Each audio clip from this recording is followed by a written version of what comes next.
കുട്ടികളുടെ FM 90.0 കർഷകന്റെ radio, കർഷകന്റെ വാക്ക്, കൃഷിയുടെ കൂട്ട്. ഈ പരിപാടി സ്പോൺസർ ചെയ്തിരിക്കുന്നത് fertilizers and chemicals Travancore limited, Udyogamandal, Ernakulam. FACT കാർഷിക സ്പോൺസർഡ് പരിപാടി.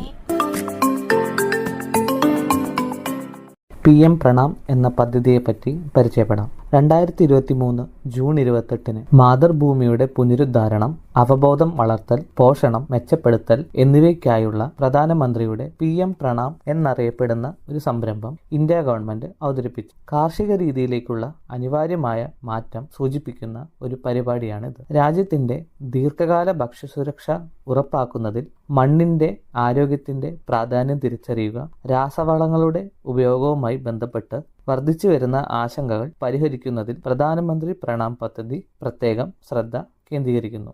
ഈ പദാർത്ഥങ്ങൾ പരമ്പരാഗതമായി വിളവിലേക്ക് നയിച്ചിട്ടുണ്ടെങ്കിലും ദീർഘകാല അടിസ്ഥാനത്തിൽ മണ്ണിന്റെ ഗുണനിലവാരത്തിൽ അവയുടെ പ്രതികൂല സ്വാധീനം വ്യാപകമായി രേഖപ്പെടുത്തിയിട്ടുണ്ട്. ഈ ആശങ്ക പരിഹരിക്കുന്നതിൽ സന്തുലിത സമീപനത്തിനും വളപ്രയോഗത്തിനും സുസ്ഥിര കാർഷിക രീതികൾ സ്വീകരിക്കുന്നതിനും വേണ്ടി വാദിക്കാൻ സംസ്ഥാനങ്ങളെ പ്രോത്സാഹിപ്പിക്കുന്നതിന് ഈ സംരംഭം ശ്രമിക്കുന്നു. പ്രധാന ഘടകം ഒരു റിവാർഡ് സിസ്റ്റത്തെ ചുറ്റിപ്പറ്റിയാണ്. രാസവളങ്ങളെ ആശ്രയിക്കുന്നത് പ്രകടമായി കുറയ്ക്കുന്ന സംസ്ഥാനങ്ങൾക്ക് സംരക്ഷിച്ച സബ്സിഡിയുടെ ഒരു ഭാഗം ലഭിക്കും. ഈ ഫണ്ടുകൾ സുസ്ഥിരമായ ഭൂപരിപാലന രീതികളെ പിന്തുണയ്ക്കുന്നതിനായി തന്ത്രപരമായി നിക്ഷേപിക്കാം. ആത്യന്തികമായി സംസ്ഥാനങ്ങളുടെ കാർഷിക പ്രവർത്തനങ്ങൾക്കും മൊത്തത്തിലുള്ള വികസനത്തിനും പ്രയോജനം ചെയ്യും. പദ്ധതിയുടെ ലക്ഷ്യം: PM പ്രണാം പ്രോഗ്രാം തന്ത്രപരമായ സമീപനത്തിലൂടെ ഇന്ത്യയിലെ മണ്ണിന്റെ ആരോഗ്യത്തിന്റെയും വളപ്രയോഗത്തിന്റെയും നിർണായക പ്രശ്നങ്ങൾ കൈകാര്യം ചെയ്യുന്നു. രാസവളങ്ങൾ ഉപയോഗിക്കുന്നതിന് സമഗ്രമായ സമീപനം സ്വീകരിക്കാൻ സംസ്ഥാനങ്ങളെ പ്രോത്സാഹിപ്പിക്കാനാണ് ഇത് ലക്ഷ്യമിടുന്നത്. രാസവളങ്ങൾ കൂടാതെ ജൈവവളങ്ങളും പ്രകൃതിദത്ത ബദലുകളും സ്വീകരിക്കുന്നത് പ്രോത്സാഹിപ്പിക്കുന്നതും ഇതിൽ ഉൾപ്പെടുന്നു. ഈ പദ്ധതി നടപ്പാക്കുന്നതിലൂടെ ദീർഘകാല കാർഷിക ഉൽപാദനക്ഷമത വർദ്ധിപ്പിക്കുന്നതിന് മണ്ണിന്റെ ആരോഗ്യം വർദ്ധിപ്പിക്കാൻ ഇത് സഹായിക്കുന്നു. കൂടാതെ തിരഞ്ഞെടുപ്പുകൾക്കായി വാദിച്ചുകൊണ്ട് രാസവളങ്ങൾക്ക് സബ്സിഡി നൽകാനുള്ള സർക്കാരിന്റെ ഭാരം കുറയ്ക്കാനും പരിപാടി ലക്ഷ്യമിടുന്നു. റിസോഴ്സ് അലോക്കേഷനിലെ ഈ മാറ്റം സുസ്ഥിര കൃഷിരീതികൾക്കായുള്ള പ്രേരണയ്ക്കൊപ്പം യോജിച്ച് രാസ ഇൻപുട്ടുകളെ ആശ്രയിക്കുന്നത് കുറയ്ക്കുന്ന സർക്കാർ സംരംഭങ്ങളിൽ നിക്ഷേപം സാധ്യമാക്കുന്നു. പദ്ധതിയുടെ പ്രധാന ലക്ഷ്യങ്ങൾ ഇവയാണ്: സമതുലിതമായ രാസവളങ്ങളുടെ ഉപയോഗം പ്രോത്സാഹിപ്പിക്കുക, മണ്ണിന്റെ ആരോഗ്യം നിലനിർത്തുന്നതിനും ജൈവവളങ്ങൾ, ജൈവ ബദലുകൾ എന്നിവയ്ക്ക് പുറമെ രാസവളങ്ങൾക്ക് പ്രോത്സാഹനങ്ങൾ നൽകുന്നതിലൂടെയും വിവിധ തരം വളങ്ങളുടെ ഉപയോഗം പ്രോത്സാഹിപ്പിക്കുന്നു. ഇറക്കുമതിയെ ആശ്രയിക്കുന്നത് കുറയ്ക്കുന്നതിനും വിലയിലെ ഏറ്റക്കുറച്ചിലുകൾ ലഘൂകരിക്കുന്നതിനും ഈ പദ്ധതി ലക്ഷ്യമിടുന്നു. സുസ്ഥിര സമ്പ്രദായങ്ങൾ പ്രോത്സാഹിപ്പിക്കുക, സംയോജിത കൃഷി സമ്പ്രദായങ്ങൾ, സൂക്ഷ്മ ജലസേചനം തുടങ്ങിയ പുനരുൽപാദന കാർഷിക തത്വങ്ങൾ പ്രോത്സാഹിപ്പിക്കുക, ദീർഘകാല ചെലവുകൾ കുറയ്ക്കുക. ഇതര മാർഗങ്ങൾ സ്വീകരിച്ച് സർക്കാർ മറ്റ് സംരംഭങ്ങൾക്കായി സബ്സിഡി ഭാരം കുറയ്ക്കുക എന്നതും ലക്ഷ്യമിടുന്നു. സ്കീമിന്റെ ആവശ്യകത: തുടക്കത്തിൽ വിളവ് വർദ്ധിപ്പിക്കുന്ന രാസവളങ്ങൾ ദീർഘകാല അടിസ്ഥാനത്തിൽ മണ്ണിന്റെ ഗുണനിലവാരത്തെ ദോഷകരമായി ബാധിക്കുകയും കാലക്രമേണ പരിസ്ഥിതിയെയും കാർഷിക ഉൽപാദനക്ഷമതയെയും ബാധിക്കുകയും ചെയ്യും. ഈ പ്രശ്നത്തെ ചെറുക്കുന്നതിന് സുസ്ഥിരമായ കൃഷി രീതികളിലേക്ക് മാറേണ്ടത് അത്യാവശ്യമാണ്. മണ്ണിന്റെ ആരോഗ്യം മെച്ചപ്പെടുത്തുക മാത്രമല്ല, പരിസ്ഥിതി സൗഹൃദ രീതികളെ പ്രോത്സാഹിപ്പിക്കുകയും ജൈവവളങ്ങൾക്കും ജൈവ ഓപ്ഷനുകൾക്കും വേണ്ടി വാദിച്ചുകൊണ്ടാണ് PM പ്രണാം എന്ന സ്കീമിന്റെ ആവശ്യകത.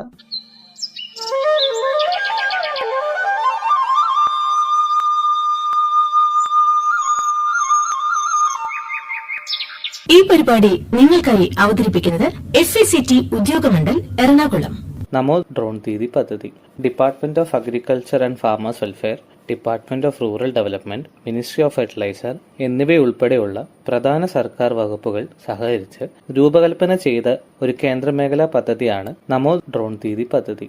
നാനോ വളങ്ങളുടെയും കീടനാശിനികളുടെയും കൃത്യമായ സ്പ്രേ ചെയ്യുന്നതിനായി കാർഷിക മേഖലയിൽ ഡ്രോണുകളുടെ ഉപയോഗം പ്രോത്സാഹിപ്പിക്കുന്നതിന് സ്ത്രീകളുടെ പങ്കാളിത്തത്തിനും മുഖ്യധാര കൃഷിയിൽ അവരുടെ സുസ്ഥിരമായ പങ്കാളിത്തത്തിനും ഊന്നൽ നൽകാനാണ് ഈ സംരംഭം ലക്ഷ്യമിടുന്നത്. പദ്ധതികളുടെ പ്രധാന ഹൈലൈറ്റുകൾ ഇവയാണ്. Department of agriculture and farmers welfare, ഗ്രാമവികസന വകുപ്പ്, രാസവള വകുപ്പ്, NRLM, ലീഡ് ഫെർട്ടിലൈസർ കമ്പനികൾ എന്നിവയുടെ കീഴിൽ പ്രമോട്ട് ചെയ്യപ്പെടുന്ന വനിതാ സ്വയം സഹായ സംഘങ്ങളുടെ വിഭവങ്ങളും പരിശ്രമങ്ങളും സംയോജിപ്പിച്ച് സമഗ്രമായ ഇടപെടലുകൾ പദ്ധതി നിർദ്ദേശിക്കുന്നു. കാർഷിക സേവനങ്ങൾ നൽകുന്നതിന് NRLM-ന് കീഴിൽ ഗ്രാമപ്രദേശങ്ങളിലെ ഏരിയ അല്ലെങ്കിൽ ക്ലസ്റ്റർ SHG ഗ്രൂപ്പുകൾ എന്നിവയുടെ ശരിയായ തിരഞ്ഞെടുപ്പിനെ ആശ്രയിച്ചാണ് പദ്ധതിയുടെ നടത്തിപ്പ്. അങ്ങനെ ഡ്രോൺ സേവനങ്ങൾക്കായുള്ള അവരുടെ ഭാഗത്തെ കർഷകരിൽ നിന്നുള്ള ആവശ്യമനുസരിച്ച് പ്രദേശം അല്ലെങ്കിൽ ക്ലസ്റ്റർ തിരഞ്ഞെടുക്കുന്നതിനായി വിലയിരുത്തപ്പെടും. അത് സ്വയം സഹായ സംഘങ്ങളെ തിരഞ്ഞെടുക്കുന്നതിനുള്ള അടിസ്ഥാനമായി മാറും. സംസ്ഥാന കൃഷി വകുപ്പ്, സംസ്ഥാന mission directorate of NRLM, LFC, ICAR പ്രതിനിധികൾ എന്നിവരടങ്ങുന്ന സംസ്ഥാന തലത്തിലുള്ള കമ്മിറ്റി ഡ്രോണുകൾ നൽകുന്നതിനായുള്ള തിരിച്ചറിഞ്ഞ ക്ലസ്റ്ററുകളിലെ സംസ്ഥാനങ്ങളിലെ NRLM പ്രകാരമുള്ള പുരോഗമന വനിതാ സ്വയം സഹായ സംഘങ്ങളെ തിരഞ്ഞെടുക്കും. ഡ്രോൺ പൈലറ്റിന് വനിതാ SHG അംഗങ്ങളെ തിരഞ്ഞെടുക്കൽ, ഡ്രോൺ അസിസ്റ്റന്റ് പരിശീലനം എന്നിവ സമിതിയുടെ ഉത്തരവാദിത്തമാണ്. ജില്ല തിരിച്ചുള്ള ഡ്രോൺ ഉപയോഗം, ലഭ്യത, നിലവിലുള്ള വിടവ് എന്നിവയുടെ വിലയിരുത്തൽ, ഭാവി ആവശ്യകതകൾ തിരിച്ചറിയൽ, തിരഞ്ഞെടുത്ത വനിതാ SHGക്ക് LFC കീടനാശിനി കമ്പനികളുമായി ഏകോപിപ്പിച്ച് ബിസിനസ് നൽകൽ ഉറപ്പാക്കൽ എന്നിവയാണ് മറ്റു സവിശേഷതകൾ. യോഗ്യരായ വനിതാ സ്വയം സഹായ സംഘങ്ങളിലെ അംഗങ്ങളിൽ നിന്നും ഒരാളെ 15 ദിവസത്തെ പരിശീലനത്തിനായി തിരഞ്ഞെടുക്കും. അതിൽ 5 ദിവസത്തെ നിർബന്ധിത ഡ്രോൺ പൈലറ്റ് പരിശീലനവും കാർഷിക ആവശ്യത്തിനായും കീടനാശിനി പ്രയോഗത്തിനും വേണ്ടി അധിക 10 ദിവസത്തെ പരിശീലനവും ഉൾപ്പെടുന്നു. NRLM-ന് കീഴിൽ SHGയിലെ മറ്റ് അംഗങ്ങൾക്ക് ഇലക്ട്രിക്കൽ സാധനങ്ങളുടെ അറ്റകുറ്റപ്പണികൾ, ഫിറ്റിംഗ്, മെക്കാനിക്കൽ ജോലികൾ എന്നിവ ഏറ്റെടുക്കാൻ താൽപ്പര്യമുള്ളവർക്ക് ഡ്രോൺ സഹായിയായി പരിശീലനം നൽകും. തിരിച്ചറിഞ്ഞ സ്വയം സഹായ സംഘങ്ങൾക്ക് NRLM പ്രകാരം ഡ്രോണുകൾ വാങ്ങുന്നതിനുള്ള സാമ്പത്തിക സഹായവും വായ്പയും നൽകും. NRLM-ന് കീഴിൽ SHGകൾ ഡ്രോണുകൾ വാങ്ങുന്നതിനും റിപ്പയർ ചെയ്യുന്നതിനും ഡ്രോണുകളുടെ പരിപാലനത്തിനും ഡ്രോൺ കമ്പനികൾ മുഖേന നേരിടേണ്ടി വരുന്ന ബുദ്ധിമുട്ടുകൾ കണക്കിലെടുത്ത് LFCകൾ ഡ്രോൺ നിർമ്മാണ കമ്പനികൾക്കും SHGക്കും ഇടയിൽ ഒരു പാലമായി പ്രവർത്തിക്കും. ബന്ധപ്പെട്ട SHGകളുടെ ക്ലസ്റ്റർ ലെവൽ ഫെഡറേഷനുമായുള്ള മെമ്മോറാണ്ടം ഓഫ് അണ്ടർസ്റ്റാൻഡിംഗ് വഴി LFCകൾ ഡ്രോണുകൾ വാങ്ങുകയും SHGകൾക്ക് ഡ്രോണുകളുടെ ഉടമസ്ഥാവകാശം നൽകുകയും ചെയ്യും. അവയുടെ അറ്റകുറ്റപ്പണികൾക്കായുള്ള സ്വയം സഹായ സംഘങ്ങളുമൊത്തുള്ള ഡ്രോണുകൾ, നാനോ വളങ്ങളുടെ ഉപയോഗം LFCകൾ പ്രോത്സാഹിപ്പിക്കും. നാനോ വളത്തിനും കീടനാശിനി പ്രയോഗത്തിനുമായി കർഷകർക്ക് ഡ്രോൺ സേവനങ്ങൾ SHGകൾ വാടകയ്ക്ക് നൽകുകയും SHGകൾക്ക് അധിക വരുമാനം നേടുകയും ചെയ്യും. നമോ ഡ്രോൺ ദീദിയുടെ പ്രധാന സവിശേഷതകൾ ഇവയാണ്. ഡ്രോൺ വാങ്ങുന്നതിന് NRLM SHGകൾക്ക് സബ്സിഡി നൽകുന്നു. ഡ്രോൺ വിലയുടെ 80% സബ്സിഡിയായി 8 ലക്ഷം രൂപയും നൽകുന്നു. ഡ്രോണിന്റെ ബാക്കി ചിലവിന് AIF-ൽ നിന്ന് വായ്പാ സൗകര്യം, അതുപോലെ 3% പലിശ നിരക്കിൽ ഈസി ലോണും നൽകുന്നതാണ്. ഡ്രോൺ പാക്കേജിന്റെ ഭാഗമായി ഡ്രോൺ പൈലറ്റ് പരിശീലനവും ഡ്രോൺ വഴി അധികമായി വരുമാനം നേടാനുള്ള അവസരവും ലഭിക്കുന്നു. വനിതാ സ്വയം സഹായ സംഘങ്ങൾക്ക് കർഷകർക്ക് ഡ്രോൺ സേവനം നൽകാവുന്നതാണ്.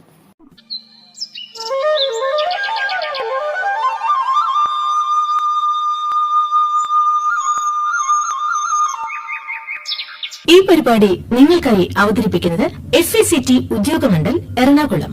കേരളത്തിന്റെ കാർഷിക പാരിസ്ഥിതിക മേഖലകൾ. ഒരു പ്രദേശത്തെ കാർഷികോൽപാദനവും കാർഷിക ജൈവ വൈവിധ്യവും നിർണ്ണയിക്കുന്നത് ആ പ്രദേശത്തെ കാലാവസ്ഥയും മണ്ണിന്റെ ഗുണങ്ങളുമാണ്. സൂര്യപ്രകാശവും താപനിലയും കൂടുതലായുള്ള ഉഷ്ണമേഖല, മിതോഷ്ണമേഖല പ്രദേശങ്ങളിൽ മഴ കുറയുകയും വെള്ളം സംഭരിക്കുവാനുള്ള മണ്ണിന്റെ കഴിവ് കുറയുകയും ചെയ്യുന്നു. കാർഷിക പാരിസ്ഥിതിക വിവരണങ്ങൾ എന്ന ആശയം രൂപീകരിച്ചത് ഭക്ഷ്യകാർഷിക സംഘടനയാണ്. ഏറ്റവും നല്ല ഉൽപാദനം കരസ്ഥമാക്കാനുതകുന്ന തരത്തിലുള്ള പ്രത്യേക വിളകളും പലതരം വിളകൾക്ക് അനുയോജ്യമായ കാർഷികപരമായി പ്രബലമായ പ്രദേശങ്ങളെ വിവരിക്കുവാനുള്ള സമാനമായ കാർഷിക കാലാവസ്ഥാ ഘടകങ്ങൾക്കും ശക്തമായ ഊന്നൽ കൊടുത്തുകൊണ്ടാണ് ഇത് രൂപീകരിച്ചത്. ഭക്ഷണം, കാലിത്തീറ്റ, നാരുകൾ തുടങ്ങിയ ഉൽപ്പന്നങ്ങളുടെ കൂടി വരുന്ന ആവശ്യകതയ്ക്കനുസരിച്ച് കാർഷികോൽപാദനം കൂട്ടുന്നതിന് സുസ്ഥിരമായതുമായ ഭൂവിനിയോഗം പ്രധാനപ്പെട്ടതാണ്. അടിസ്ഥാന ഭക്ഷ്യ ഘടകങ്ങളും കൂടി വരുന്ന ആവശ്യകതയും തെറ്റായി ആസൂത്രണം ചെയ്യപ്പെട്ട ഭൂവിനിയോഗവും മണ്ണിന്റെ ആരോഗ്യത്തെ സാരമായി ബാധിച്ചു. മണ്ണിന്റെ ഗുണമേന്മയ്ക്ക് കോട്ടം വരികയും മൂല്യച്യുതി സംഭവിക്കുകയും ചെയ്തു. കാലാവസ്ഥയും മണ്ണിന്റെ കിടപ്പും അടിസ്ഥാനമാക്കി ആസൂത്രണ കമ്മീഷൻ രാജ്യത്തെ 15 കാർഷിക കാലാവസ്ഥാ മേഖലകളാക്കി തരംതിരിച്ചിട്ടുണ്ട്. ആ പദ്ധതിയിൽ കേരളം രൂപപ്പെട്ടത് മേഖല 12, പടിഞ്ഞാറൻ തീരപ്രദേശം, പർവ്വത മേഖലകൾ എന്നിവ കൂടിയാണ്. ഓരോ മേഖലകളിലെയും വിഭവ സമ്പത്തിന്റെ പരിധിക്കുള്ളിൽ നിന്നുകൊണ്ട് അവയുടെ സുസ്ഥിരമായ ഉപയോഗത്തിന് ഊന്നൽ നൽകിയാണ് ഈ പദ്ധതി നടപ്പിലാക്കിയത്. പ്രത്യേകമായ വിളകൾക്കും വളങ്ങൾക്കും ഊന്നൽ നൽകിക്കൊണ്ടുള്ള ആസൂത്രണ പ്രയോഗ രീതികളിൽ നിന്ന് വ്യത്യസ്തമായ സമീപനമാണ് ഇതിൽ കൈക്കൊണ്ടത്. ദേശീയ കാർഷിക ഗവേഷണ പദ്ധതിയുടെ കീഴിൽ സംസ്ഥാന കാർഷിക സർവകലാശാലകൾ ഓരോ മേഖലയും ഉപമേഖലകളായി തരംതിരിച്ചിട്ടുണ്ട്. തദനുസൃതമായി വർഷപാതം, നിലവിലുള്ള വിളകളുടെ ക്രമം, ഭരണഘടകം എന്നിവയെ അടിസ്ഥാനമാക്കി 127 ഉപമേഖലകൾ അടങ്ങുന്ന ഭൂപടവും നിർമ്മിച്ചിട്ടുണ്ട്. കേരളത്തെ 8 ഉപമേഖലകളായി തരംതിരിച്ചിട്ടുണ്ട്. 1 ഉത്തരമേഖല, 2 ദക്ഷിണ മേഖല, 3 മധ്യമേഖല, 4 ഉയർന്ന മേഖല, 5 ഓണാട്ടുകര മേഖല, 6 കുട്ടനാട് കോൾ മേഖല, 7 പൊക്കാളി മേഖല, 8 മഴ കുറഞ്ഞ മേഖല. സംസ്ഥാനത്തിന്റെ കാർഷിക പാരിസ്ഥിതിക മേഖലാ ഭൂപടം പരിണമിപ്പിക്കുന്നതിനായി കേരള കാർഷിക സർവകലാശാല ദേശീയ കാർഷിക ഗവേഷണ പദ്ധതി വിവരിച്ചിട്ടുള്ള കാർഷിക പരിസ്ഥിതി ഉപമേഖലകളെ പുനഃപരിശോധിച്ചിട്ടുണ്ട്. ഇതിന്റെ തല സംബന്ധിയായി വിവരണങ്ങൾ അടിസ്ഥാനമായത് ഉന്നതിയിലുള്ള വ്യത്യാസം, വർഷപാതക്രമം, മണ്ണിന്റെ ഇനം, ഭൂപ്രകൃതി എന്നിവയാണ്. ഈ പുനഃപരിശോധന സംസ്ഥാനത്തിന്റെ 13 കാർഷിക പരിസ്ഥിതി മേഖലകളുടെ വിവരണങ്ങളിൽ കലാശിക്കുന്നു. National bureau of soil survey and land use planning ആസൂത്രണ കമ്മീഷന്റെ കാർഷിക കാലാവസ്ഥാ മേഖല ഭൂപടത്തെ മെച്ചപ്പെടുത്തിക്കൊണ്ടും കാലാവസ്ഥ, ഭൂമിയുടെ കിടപ്പ്, വളർച്ചാ കാലാവധിയുടെ ദൈർഘ്യം, മണ്ണ് എന്നിവ സംയോജിപ്പിച്ചുകൊണ്ടും രാജ്യത്തെ കാർഷിക പരിസ്ഥിതി മേഖലാ ഭൂപടം നിർമ്മിച്ചിട്ടുണ്ട്. ഇതിന്റെ മേഖലകളെ വേർതിരിക്കുന്നതിന് ഭൂമിയുടെ കിടപ്പും കാലാവസ്ഥയും മാത്രമേ പരിഗണിച്ചിട്ടുള്ളൂ. NBSS ആൻഡ് LUP യുടെ കാർഷിക പരിസ്ഥിതി ഭൂപടത്തിന് 20 മേഖലകളാണ് ഉള്ളത്. മേഖല 19ലുള്ള പശ്ചിമഘട്ടം, തീരദേശ പ്രദേശം എന്നിവയാണ് കേരളത്തിന്റെ മുഴുവൻ ഭാഗവും ഉൾപ്പെട്ടത്. വളർച്ചാ കാലയളവ് 210-ലധികം ദിവസങ്ങളുള്ള ചുവന്ന ചെങ്കൽ എക്കൽ മണ്ണുള്ള മേഖലയാണ് ഇത്. 20 കാർഷിക പരിസ്ഥിതി മേഖലകളെ കൊണ്ട് 60 ഉപമേഖലകളായി തരം തിരിച്ചിട്ടുണ്ട്. 2 ഉപമേഖലകൾ കേരളത്തിന്റെ പദ്ധതിയിൽ ഇടം നേടിയിട്ടുണ്ട്. ഉപമേഖല 19.2 മധ്യ ദക്ഷിണ സാഹിദ്രി, ഉപമേഖല 19.3 തീരദേശ പ്രദേശങ്ങൾ. ആസൂത്രണ commission, NBSS and LUP, Kerala കാർഷിക സർവകലാശാല എന്നിവയുടെ വിവരണങ്ങൾ സംസ്ഥാനത്തിന്റെ കാർഷിക പരിസ്ഥിതിക വ്യതിയാനത്തെ പൂർണ്ണമായും വിവരിക്കുവാൻ പരാജയപ്പെടുന്നുവെന്ന് ഗവേഷകർക്കും ആസൂത്രണകർക്കും അനുഭവപ്പെട്ടു. ഇത് പരിഹരിക്കുന്നതിനും കാർഷിക പരിസ്ഥിതി ഭൂപടം നിർമ്മിക്കുന്നതിനുമായി കേരള സംസ്ഥാന ആസൂത്രണ സമിതി ഒരു പദ്ധതി രൂപീകരിച്ച് NBSS ആൻഡ് LUP യെ സമീപിച്ചു. സംസ്ഥാനത്തിന്റെ കാർഷിക പരിസ്ഥിതിക വിശകലനം പ്രധാനമായും അടിസ്ഥാനമാക്കിയിട്ടുള്ളത് കാലാവസ്ഥ, ഭൂപ്രകൃതി, ഭൂവിനിയോഗം, മണ്ണ് വ്യതിയാനം എന്നിവയെയാണ്. ഇത് 5 കാർഷിക പാരിസ്ഥിതിക മേഖലയുടെയും 23 കാർഷിക പരിസ്ഥിതി യൂണിറ്റുകളുടെയും രൂപകൽപ്പനയിൽ പര്യവസാനിച്ചു. കാർഷിക പാരിസ്ഥിതിക മേഖലകൾ. കാർഷിക പാരിസ്ഥിതിക മേഖലകൾ എന്നത് ഭൂപ്രകൃതിക്ക് ഊന്നൽ നൽകിക്കൊണ്ടുള്ള വിശാലമായ വിഭജനങ്ങളാണ്. കേരള സംസ്ഥാനത്തെ 5 വ്യത്യസ്ത കാർഷിക പാരിസ്ഥിതിക മേഖലകളായി തരംതിരിച്ചിട്ടുണ്ട്. 1. സമുദ്ര തീരപ്രദേശങ്ങൾ. മധ്യപ്രദേശങ്ങളും സമുദ്രനിരപ്പിൽ നിന്നും 30 മീറ്റർ താഴ്ന്നും സമുദ്രങ്ങൾക്ക് ഇടയിലുള്ളതുമായ തീരദേശങ്ങളോട് ചേർന്നും നിരപ്പായതും ചെറിയ തോതിൽ ചെരിവുള്ളതുമായ പ്രദേശങ്ങളാണ് തീരദേശ സമതല മേഖലയിൽ ഉൾപ്പെടുന്നത്. വ്യത്യസ്തമായ താഴ്വാരങ്ങൾ, കായൽ കരകൾ, ചതുപ്പ് നിലങ്ങൾ, ചെളിപ്രദേശങ്ങൾ, വെള്ളത്തിലാടുന്ന കരകൾ, ജലാശയങ്ങൾ, അഴിമുഖങ്ങൾ എന്നിവയും തീരദേശ വെട്ടുകൽ മണ്ണ്, മണൽ സമതലങ്ങൾ, തീരദേശങ്ങൾ എന്നിവയും ഇതിൽ ഉൾപ്പെടുന്നു. സംസ്ഥാനത്തിന്റെ 5,09,246 ഹെക്ടർ ഇതിൽ ഉൾപ്പെടുന്നു. ഇടനാട്ടിലെ ചെങ്കൽമണ്ണ് പ്രദേശങ്ങൾ. സംസ്ഥാനത്തിന്റെ തെക്കേ അറ്റം മുതൽ വടക്കേ അറ്റം വരെ നീണ്ടുകിടക്കുന്ന പടിഞ്ഞാറുള്ള തീരദേശ സമതലത്തിന് കിഴക്ക് ഭാഗത്തുള്ള അടിവാരങ്ങൾക്കും മലകൾക്കും ഇടയിൽ ഇടുങ്ങിയ താഴ്വരകളോട് കൂടിയ ഉയർന്നതും താഴ്ന്നതുമായ പ്രദേശങ്ങളാണ് ഇതിൽ ഉൾപ്പെട്ടിട്ടുള്ളത്. ഇവ സമുദ്രനിരപ്പിൽ നിന്ന് 30 മുതൽ 300 മീറ്റർ വരെ ഉയരത്തിലുള്ള പ്രദേശങ്ങളാണ്. സംസ്ഥാനത്തെ 10 1,56,385 ഹെക്ടർ വിസ്തീർണത്തിലുള്ള പ്രദേശങ്ങളാണ് ഈ മേഖലയിൽ ഉൾപ്പെടുന്നത്. മലയടിവാരങ്ങൾ. കിഴക്ക് ഭാഗത്തുള്ള ഉയർന്ന കുന്നുകൾക്കും പടിഞ്ഞാറ് ഭാഗത്തുള്ള ചുവന്ന മണ്ണുള്ള മധ്യപ്രദേശങ്ങൾക്കും ഇടയിലുള്ള ഉയർന്നതും താഴ്ന്നതുമായ പ്രദേശങ്ങളിൽ ഇതിൽ ഉൾപ്പെടുന്നു. ഇത്തരം ഭൂപ്രദേശങ്ങൾക്ക് വളരെ ഇടുങ്ങിയ താഴ്വര മാത്രമാണുള്ളത്. ഇതിന്റെ ഉയരം 300 മുതൽ 600 മീറ്റർ ആണുള്ളത്. സംസ്ഥാനത്തിന്റെ 4,60,074 ഹെക്ടർ വിസ്തീർണയുള്ള പ്രദേശങ്ങൾ ഈ മേഖലയിൽ ഉൾപ്പെടുന്നു. 4. ഉയർന്ന മലകൾ. പശ്ചിമഘട്ടവും തെക്കുനിന്ന് വടക്കുവരെ നീണ്ടുകിടക്കുന്ന പീഠഭൂമികളും പോലുള്ള കുന്നിൻ പ്രദേശങ്ങളുമാണ് ഇതിൽ ഉൾക്കൊള്ളുന്നത്. സമുദ്രനിരപ്പിൽ നിന്നും 60 മീറ്റർ മുകളിലായി ഏകദേശം 1800 മീറ്ററോളം ഉയരത്തിൽ കൊടുമുടികളോട് പശ്ചിമഘട്ടങ്ങളും പീഠഭൂമികളും ഉയർന്നു നിൽക്കുന്നു. തെക്ക് സഹ്യാദ്രി, നീലഗിരി മലനിരകൾ, മധ്യ സഹ്യാദ്രി എന്നിവ പശ്ചിമഘട്ടത്തിൽ ഉൾപ്പെടുന്നു. കുന്നിൻ പ്രദേശങ്ങളിലെ ചെരിവ് 80% വരെ ഉയർന്നതാവാം. സംസ്ഥാനത്തെ 15,53,225 ഹെക്ടർ വിസ്തീർണമുള്ള പ്രദേശങ്ങൾ ഈ മേഖലയിൽ ഉൾപ്പെടുന്നു. 5. പാലക്കാട് സമതല പ്രദേശങ്ങൾ. ഭാരതപ്പുഴയുടെ താഴ്വരയിൽ കാണപ്പെടുന്ന പ്രമുഖമായ ഒരു ഭൗതിക ഘടനയാണ് പാലക്കാട് ചുരം. ചെറിയ തോതിൽ ചെരിവുള്ള പാലക്കാട് ഭൂമി തെക്ക് ഭാഗത്ത് നെല്ലിയാമ്പതി മലകളോട് ചേർന്നും കുതിരാൻ മലയുടെ കിഴക്ക് വടക്ക് ഭാഗത്ത് അട്ടപ്പാടി മലകളോട് ചേർന്നും കിടക്കുന്നു. പശ്ചിമഘട്ടത്തിലെ ചുരം വഴി തമിഴ്നാടിനോട് ചേർന്നിരിക്കുന്ന ഈ മേഖലയിൽ സംസ്ഥാനത്തിന്റെ 1,60,006 ഹെക്ടർ സ്ഥലം ഉൾപ്പെടുന്നു. കാർഷിക പാരിസ്ഥിതി യൂണിറ്റുകൾ. കാലാവസ്ഥാ വ്യതിയാനങ്ങൾ, ഭൂഘടന, മണ്ണിനം എന്നിവയെല്ലാം കണക്കിലെടുത്ത് സംസ്ഥാനത്തെ 23 മേഖലകളാക്കി തിരിച്ചിട്ടുണ്ട്. അവയിൽ 5 മേഖലകൾ അനുരൂപമാക്കപ്പെട്ടിട്ടുള്ളത് തീരപ്രദേശ മേഖലയിലുള്ള പ്രത്യേക സാഹചര്യങ്ങളെ നിയന്ത്രണ വിധേയമാക്കുവാനാണ്. കാർഷിക പാരിസ്ഥിതിക യൂണിറ്റുകളുടെ സ്ഥലപരിധി അതാത് പഞ്ചായത്തിന്റെ പരിധി തന്നെയാണ്. കാർഷിക പാരിസ്ഥിതിക ഘടകം എന്നാൽ പഞ്ചായത്തുകളുടെ കൂട്ടമാണ്. ഭരണസംബന്ധമായ അടിസ്ഥാനത്തിൽ വികസന പദ്ധതികൾ ആസൂത്രണം ചെയ്യുന്നതിന് സഹായകമാണ് ഈ വിഭജനം. കാർഷിക പാരിസ്ഥിതിക യൂണിറ്റ് 1. ദക്ഷിണ തീരദേശ പ്രദേശം.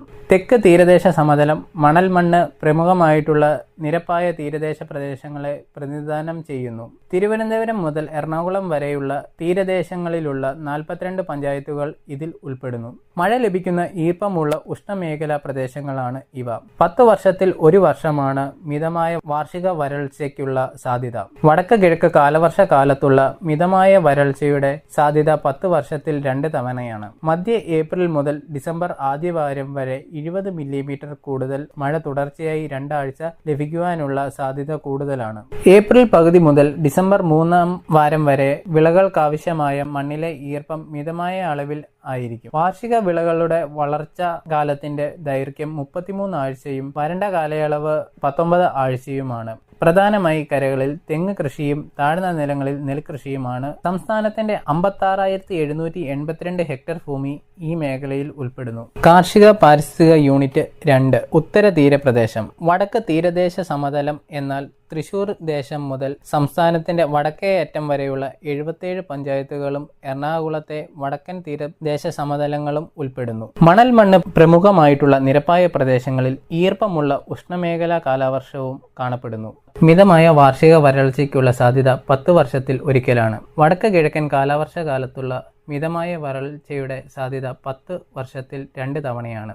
മെയ് 2-ാം വാരം മുതൽ നവംബർ ആദ്യവാരം വരെ 20 മില്ലിമീറ്ററിൽ കൂടുതൽ തുടർച്ചയായി 2 ആഴ്ച വരെ മഴ ലഭിക്കുവാനുള്ള സാധ്യത കൂടുതലാണ്. മെയ് 2-ാം വാരം മുതൽ നവംബർ അവസാനം വരെ മണ്ണിലെ ഈർപ്പം പൊതുവിൽ വിളകൾക്ക് മിതമായ അളവിൽ ആയിരിക്കും. വാർഷിക വിളകളുടെ വളർച്ചാ കാലത്തിന്റെ ദൈർഘ്യം 20 ആഴ്ചയും വരണ്ട കാലയളവ് ഏകദേശം 5 മാസവും ആണ്.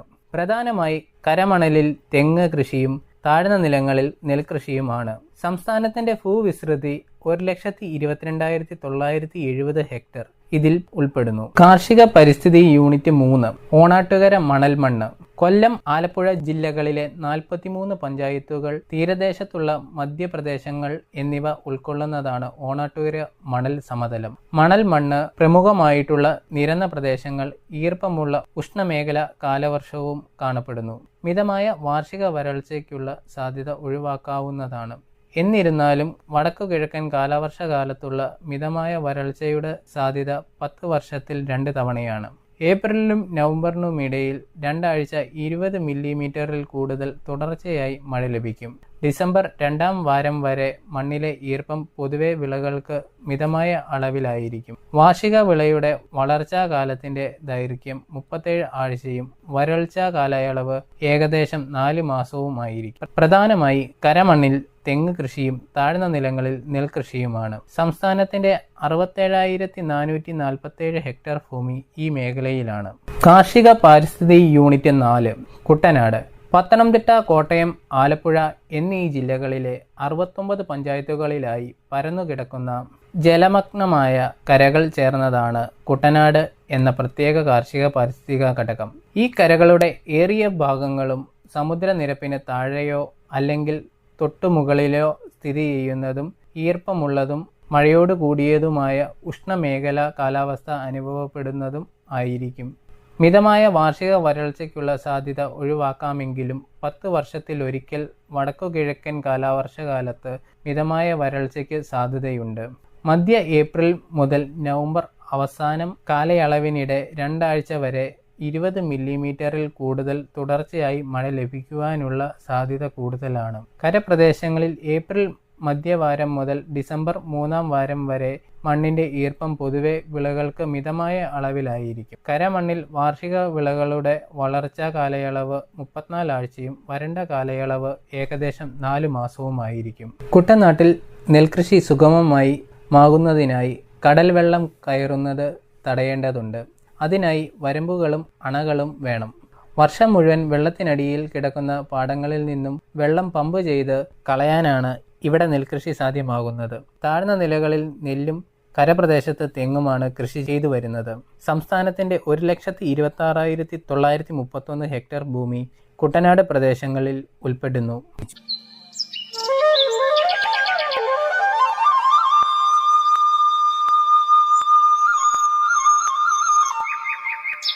ഈ പരിപാടി നിങ്ങൾക്കായി അവതരിപ്പിക്കുന്നത് FACT ഉദ്യോഗമണ്ഡൽ എറണാകുളം. അടുത്തതായി FACTയിൽ നിന്ന് കർഷകർക്ക് ലഭിക്കുന്ന രാസവളങ്ങളും അതുപോലെ ജൈവവളങ്ങളെയും പറ്റി പരിചയപ്പെടാം. ഭാരത് NPK 20-20-013 ഫാക്ടംഫോസ്. ഫാക്ടിന്റെ സ്വന്തം ഉൽപ്പന്നമായ ഫാക്ടംഫോസ് ഇപ്പോൾ അതേ ഇരട്ട ആന ബ്രാൻഡ് ചിഹ്നത്തിൽ ഫാക്ടിൽ നിന്ന് ഭാരത് NPK 20-20-013 ആയി ലഭിക്കുന്നതാണ്. 5 പതിറ്റാണ്ടിലേറെയായി അതേ ഗുണമേന്മയിൽ കൊച്ചിയിലെ അമ്പലമേട് ഉദ്യോഗമണ്ഡലിൽ വളം നിർമ്മാണശാലയിൽ നിന്ന് ഈ ഉൽപ്പന്നം നിർമ്മിച്ചുകൊണ്ടിരിക്കുന്നു. 60% അമോണിയം സൾഫേറ്റിൻ്റെയും 40% അമോണിയം ഫോസ്ഫേറ്റിൻ്റെയും രാസസംയോജനമായ ഈ ഉൽപ്പന്നം സസ്യങ്ങളുടെ വളർച്ചയ്ക്ക് ആവശ്യമായ നൈട്രജൻ, ഫോസ്ഫറസ് എന്നീ 2 പ്രധാന പോഷകങ്ങൾ 20% വീതം നൽകുന്നു. കൂടാതെ ഇന്ത്യൻ മണ്ണിൽ നിർണായക മൂലകമായ സൾഫറും 13% വീതം ഇതിൽ അടങ്ങിയിട്ടുണ്ട്. ഇത് ഗുണനിലവാരവും വിളവ് മെച്ചപ്പെടുത്തുന്നതിനും സഹായകരമാകുന്നു. നൈട്രജനും ഫോസ്ഫറസും രാസപരമായി കലർന്നതിനാൽ സമീകൃത പോഷണവും ഉപയോഗക്ഷമതയും വർദ്ധിക്കും. ഉൽപ്പന്നത്തിൽ ലഭ്യമാകുന്ന നൈട്രജൻ മൂലകം അമോണിയക്കൽ രൂപത്തിനായതിനാൽ ബാഷ്പീകരണം വഴി ഉണ്ടാകുന്ന പോഷകനഷ്ടം കുറയ്ക്കുകയും ഫോസ്ഫറസ് മൂലകം വെള്ളത്തിൽ ലയിക്കുന്നതിനാൽ വേരുകൾക്ക് പോഷകങ്ങൾ എളുപ്പത്തിൽ ആഗീകരണം ചെയ്യുവാനും സാധിക്കുന്നു. ഫാക്ടംഫോസ് അടിവളമായും മേൽവളമായും ഉപയോഗിക്കാം. Bharat NPK 20.5-00-23 fact ammonium sulphate ഇപ്പോൾ അതേ ഇരട്ട ആന ബ്രാൻഡ് ചിഹ്നത്തിൽ FACTയിൽ നിന്ന് ഭാരത് NPK 20.5-00-23 എന്ന പേരിൽ ലഭ്യമാണ്. 6 പതിറ്റാണ്ടിലേറെയായി FACTയുടെ അതേ ഗുണമേന്മയിൽ കൊച്ചിയിലെ ഉദ്യോഗമണ്ഡലിൽ നിന്നാണ് ഈ ഉൽപ്പന്നം നിർമ്മിച്ചുകൊണ്ടിരിക്കുന്നത്. ഈ ഉൽപ്പന്നത്തിൽ 20.5% നൈട്രജനും 23% സൾഫറും അടങ്ങിയിരിക്കുന്നു. നൈട്രജനും സൾഫറും ചേർന്ന രാസമിശ്രിതമായ ഈ ഉൽപ്പന്നം ചെടികൾക്ക് ലഭിക്കുന്ന പോഷകങ്ങളുടെ കാര്യക്ഷമത വർദ്ധിപ്പിക്കാൻ സഹായിക്കുന്നു. വളത്തിൽ അടങ്ങിയിരിക്കുന്ന സൾഫർ മൂലകം വിളകളുടെ വിളവും ഗുണമേന്മ വർദ്ധിപ്പിക്കുന്നതിനും സഹായിക്കും. കൂടാതെ സൾഫർ കീടങ്ങളെയും രോഗങ്ങളെയും വിളകളെ ബാധിക്കാതെ പ്രതിരോധിക്കുന്നു. നെല്ല്, വാഴ, കരിമ്പ്, പച്ചക്കറികൾ, കാപ്പി, തേയില, കുരുമുളക് തുടങ്ങിയ തോട്ടവിളകൾക്ക് അനുയോജ്യമായ വളമാണ് ഈ ഉൽപ്പന്നം. ഭാരത് NPK 20.5-00-23 വസ്തുതയിൽ അടങ്ങിയിരിക്കുന്ന നൈട്രജൻ അമോണിയക്ക് രൂപത്തിനായതിനാൽ മണ്ണിൽ നിന്ന് ഒലിച്ചു പോകാതെയും ബാഷ്പീകരണം കുറയ്ക്കുകയും ചെയ്യുന്നു. അമോണിയം സൾഫേറ്റ് ഈർപ്പം ആഗീകരണം ചെയ്യുന്നില്ല. ആയതിനാൽ പോഷകങ്ങൾ നഷ്ടപ്പെടുന്നില്ല. ഭാരത് NPK 15-15-15, FACT NPK 15-15-15 എന്ന അളവിൽ നൈട്രജൻ, ഫോസ്ഫറസ്, പൊട്ടാസ്യം എന്നീ 3 പ്രധാന പോഷകങ്ങൾ 15% വീതം തുല്യ അളവിൽ അടങ്ങിയിരിക്കുന്നു. NPK 15-15-15ന്റെ പ്രയോഗം മൂലം വിളകളുടെ വളർച്ച, വേര് വികസനം, മെച്ചപ്പെട്ട വിളവ് എന്നിവ വർദ്ധിപ്പിക്കുന്നു. നൈട്രജൻ വിളകളുടെ വളർച്ചയ്ക്കും ഫോസ്ഫറസ് വേരുകളുടെ വികസനം വർദ്ധിപ്പിക്കുവാനും പൊട്ടാസ്യം രോഗപ്രതിരോധത്തിനും വളർച്ചയെ പ്രോത്സാഹിപ്പിക്കുന്നതിനും സഹായിക്കുന്നു. കൂടാതെ 3 പോഷകങ്ങളും മൊത്തത്തിലുള്ള വളർച്ചയ്ക്ക് വിളവ് ഉറപ്പിക്കുന്നതിനും പ്രധാന പങ്ക് വഹിക്കുന്നു. ഈ വളങ്ങൾ ചെറിയ കൃഷിയിടങ്ങളിൽ അല്ലെങ്കിൽ അടുക്കള തോട്ടങ്ങൾക്ക് അനുയോജ്യമാണ്. ഈ വളം ഫാക്ട് സ്ഥാപനത്തിന്റെ ഇരട്ട ആനമുദ്രയിൽ കർഷകർക്ക് വിതരണം ചെയ്യപ്പെടുന്നു. FACTയിൽ നിന്നും ഭാരത് MOP. FACT MOPയിൽ 60% പൊട്ടാഷ് അടങ്ങിയിട്ടുണ്ട്. ചെടികളുടെ വളർച്ചയ്ക്ക് ആവശ്യമായ പ്രധാന പോഷകങ്ങളിൽ ഒന്നാണ് പൊട്ടാഷ്. കീടങ്ങൾക്കും രോഗങ്ങൾക്കും എതിരെയുള്ള പ്രതിരോധം വർദ്ധിപ്പിക്കാനും നൈട്രജൻ വളങ്ങളുടെ അമിതമായ ഉപയോഗത്തിൽ നിന്ന് ഉണ്ടാകുന്ന അസന്തുലിതാവസ്ഥ പരിഹരിക്കാനും വരൾച്ചയിൽ നിന്ന് വിളകളെ സംരക്ഷിക്കാനും പൊട്ടാഷ് സഹായിക്കുന്നു. ധാന്യങ്ങളുടെ വലിപ്പവും വിളവിന്റെ ഗുണനിലവാരവും വർദ്ധിപ്പിക്കാൻ പൊട്ടാസ്യം സഹായിക്കുന്നു. നിലക്കടല, സൂര്യകാന്തി തുടങ്ങിയ എണ്ണക്കുരുക്കളിൽ എണ്ണയുടെ അളവ് വർദ്ധിപ്പിക്കാൻ പൊട്ടാസ്യം സഹായിക്കുന്നു. പൊട്ടാഷ് വളം ഫാക്ട് സ്ഥാപനത്തിന്റെ ഇരട്ടാന മുദ്രയിൽ കർഷകർക്ക് വിതരണം ചെയ്യപ്പെടുന്നു. വാഴ, നെല്ല്, കരിമ്പ്, പച്ചക്കറികൾ തുടങ്ങിയ എല്ലാ വിളകൾക്കും പൊട്ടാസ്യം ഉപയോഗിക്കാവുന്നതാണ്. ഫാക്ട് ഓർഗാനിക് എന്നത് FCO നിർദ്ദേശങ്ങൾ പ്രകാരം വികസിപ്പിച്ചെടുത്ത് ഫാക്ട് വിപണനം ചെയ്യുന്ന ഒരു പ്രകൃതിദത്ത ജൈവവളമാണ്. ഫാക്ട് ഓർഗാനിക് മണ്ണിൻ്റെ ഘടന, ജലം നിർത്താനുള്ള ശേഷി തുടങ്ങിയവയെ മെച്ചപ്പെടുത്തുന്നു. ഈ ജൈവവളത്തിൽ 12% ഓർഗാനിക് കാർബണും ചെറിയ അളവിൽ NPKയും അടങ്ങിയിരിക്കുന്നു. ഇതുകൂടാതെ കാൽസ്യം, മഗ്നീഷ്യം, സൾഫർ മൂലകങ്ങളും കൂടാതെ ഇരുമ്പ്, സിങ്ക്, ബോറോൺ തുടങ്ങിയ സൂക്ഷ്മ പോഷകങ്ങളും ചെറിയ അളവിൽ നൽകുന്നു. ഫാക്ട് ഓർഗാനിക് എല്ലാ മണ്ണിലും, എല്ലാ വിളകളിലും, എല്ലാ സീസണിലും പ്രയോഗിക്കാവുന്നതാണ്. ഫാക്ട് ഓർഗാനിക്കിൻ്റെ ഉപയോഗം മൂലം മണ്ണിരയുടെ എണ്ണത്തിലും ഗണ്യമായ വർധനവുണ്ടാകുന്നു. കൂടാതെ മണ്ണിൽ വായുസഞ്ചാരം വർദ്ധിക്കുന്നു. അമ്ലാവസ്ഥയും ക്ഷാരാവസ്ഥയും പോലുള്ള അസാധാരണ അവസ്ഥകളിൽ നിന്ന് മണ്ണിൻ്റെ pHനെ ഫാക്ട് ഓർഗാനിക് നിയന്ത്രിക്കുന്നു. ഫാക്ട് ഓർഗാനിക്കിൻ്റെ ഉപയോഗം മൂലം വേരുകളുടെ വളർച്ച മെച്ചപ്പെടുത്തുകയും ഉൽപ്പാദനക്ഷമത വർദ്ധിക്കുകയും ചെയ്യുന്നു. ഫാക്ട് ഓർഗാനിക് ജൈവ കൃഷിക്കും പഴം, പച്ചക്കറി തോട്ടങ്ങൾക്കും അടുക്കള തോട്ടങ്ങൾക്കും അനുയോജ്യമാണ്. ഫാക്ട് ഓർഗാനിക് പ്ലസ് ഫാക്ട് വിപണനം ചെയ്യുന്ന ഒരു കോഴി അധിഷ്ഠിത പ്രകൃതിദത്ത വളമാണ് ഓർഗാനിക് പ്ലസ്. കൂടാതെ ഈ ജൈവവളം FCO നിർദ്ദേശങ്ങൾ പ്രകാരം വികസിപ്പിച്ചെടുത്തതാണ്. ഓർഗാനിക് പ്ലസ് മണ്ണിൻ്റെ ഘടന മെച്ചപ്പെടുത്തുകയും ജലം നിർത്താനുള്ള ശേഷിയും വർദ്ധിപ്പിക്കുന്നു. ഇത് മണ്ണിൻ്റെ വൻതോതിലുള്ള സാന്ദ്രത കുറയ്ക്കുകയും അതുവഴി ഉൽപ്പാദനക്ഷമത വർദ്ധിപ്പിക്കാൻ സഹായിക്കുകയും ചെയ്യുന്നു. ഫാക്ട് ഓർഗാനിക് പ്ലസിൽ 14% ഓർഗാനിക് കാർബണും 0.5% NPKയും കൂടാതെ ചെറിയ അളവിൽ കാൽസ്യം, മഗ്നീഷ്യം, സൾഫർ സൂക്ഷ്മ പോഷകങ്ങളും അടങ്ങിയിരിക്കുന്നു. എല്ലാ മണ്ണിലും എല്ലാ വിളകളിലും ഇത് ഉപയോഗിക്കാവുന്നതാണ്. ഓർഗാനിക് പ്ലസ് ജൈവ കൃഷിക്കും പഴം, പച്ചക്കറി തോട്ടങ്ങൾക്കും അടുക്കള തോട്ടങ്ങൾക്കും അനുയോജ്യമാണ്. FACT PROM phosphorus rich organic manure ഭാരത സർക്കാരിൻ്റെ PM പ്രണാം എന്ന സംരംഭത്തിന് കീഴിൽ FCO നിർദ്ദേശങ്ങൾ പ്രകാരം വികസിപ്പിച്ചെടുത്ത് വിപണനം ചെയ്യുന്ന ജൈവ അധിഷ്ഠിത പ്രകൃതിദത്ത വളമാണ് പ്രോം. ഈ വളം FCO നിർദ്ദേശപ്രകാരം ഉൽപ്പാദിപ്പിക്കുന്നതാണ്. ഉയർന്ന ഗുണമേന്മയും ആവശ്യമായ പോഷകങ്ങൾ മണ്ണിലേക്ക് സാവധാനത്തിൽ പുറത്തുവിടുന്നതുമായ ഈ ജൈവവളം മണ്ണിനെ സമ്പുഷ്ടമാക്കുന്നതിന് ഏറെ സഹായകരമാകുന്നു. ഇതിൽ P2O5 ആയി 8% ഫോസ്ഫറസ് കൂടാതെ ചെറിയ അളവിൽ nitrogen, potash, calcium, magnesium, sulphur സൂക്ഷ്മ പോഷകങ്ങളും അടങ്ങിയിരിക്കുന്നു. പ്രോം എല്ലാ മണ്ണിലും, എല്ലാ വിളകളിലും, എല്ലാ സീസണിലും പ്രയോഗിക്കാവുന്നതാണ്. പ്രോമിൻ്റെ പ്രയോഗം മൂലം മണ്ണിൻ്റെ ഓർഗാനിക് കാർബണിൻ്റെ അളവ് വർദ്ധിപ്പിക്കുകയും മണ്ണിൻ്റെ സുഷിരതയും ജലാംശം നിലനിർത്താനുള്ള ശേഷിയും മെച്ചപ്പെടുത്തുന്നു. ഇപ്രകാരം പ്രോം ഒരു മണ്ണ് കണ്ടീഷണറായും പ്രവർത്തിക്കുന്നു. Fact FOM fermented organic manoeuvre fact FOM പരിസ്ഥിതി സൗഹൃദവും മണ്ണിൽ ദീർഘകാലം നിലനിൽക്കുന്നതുമായ പ്രകൃതിദത്ത ജൈവവളമാണ്. ഈ വളം FCO നിർദ്ദേശപ്രകാരം ഉൽപ്പാദിപ്പിക്കുന്നതാണ്. ഫാക്ട് FOMൽ നൈട്രജൻ, ഫോസ്ഫറസ്, പൊട്ടാസ്യം എന്നിവ കുറഞ്ഞത് 1 മുതൽ 2% വീതവും കൂടാതെ ചെറിയ അളവിൽ കാൽസ്യം, മഗ്നീഷ്യം, സൾഫർ സൂക്ഷ്മ പോഷകങ്ങളും അടങ്ങിയിരിക്കുന്നു.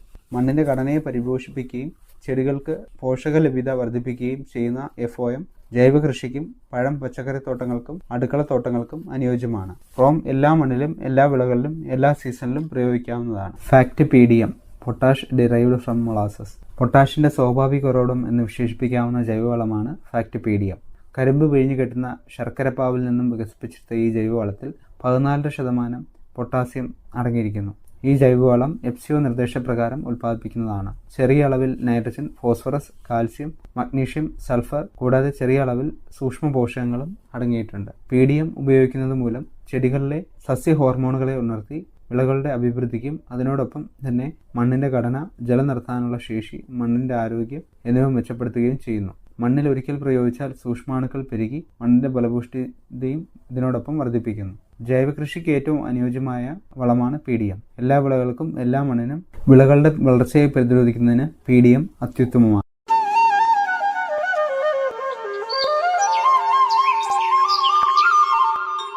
ഈ പരിപാടി നിങ്ങൾക്കായി അവതരിപ്പിച്ചത് FECT ഉദ്യോഗമണ്ഡൽ എറണാകുളം. വീണ്ടും അടുത്തയാഴ്ച ഇതേ സമയം. എല്ലാ പ്രിയപ്പെട്ട ശ്രോതാക്കൾക്കും നമസ്കാരം. FACT കാർഷിക സ്പോൺസർഡ് പരിപാടി.